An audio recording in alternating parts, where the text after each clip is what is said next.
New at 11, the U.S. military struck back at the Islamic State, bombing a member of that group in Afghanistan. And this is in retaliation for the ISIS-K attack that killed 13 American service members and at least 170 Afghans. And as CBS's Skylar Henry reports, evacuations at Kabul's airport have resumed, and the next few days could actually be the most dangerous of that effort.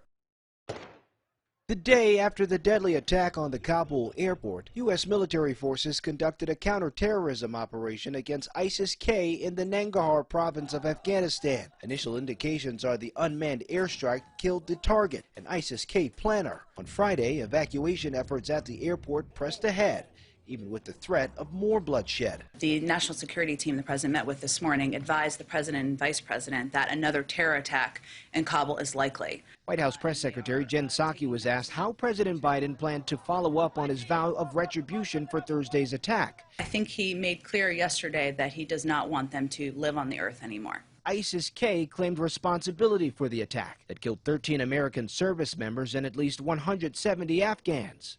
Just over 3 days remain before the deadline President Biden set to fully withdraw U.S. troops from Afghanistan.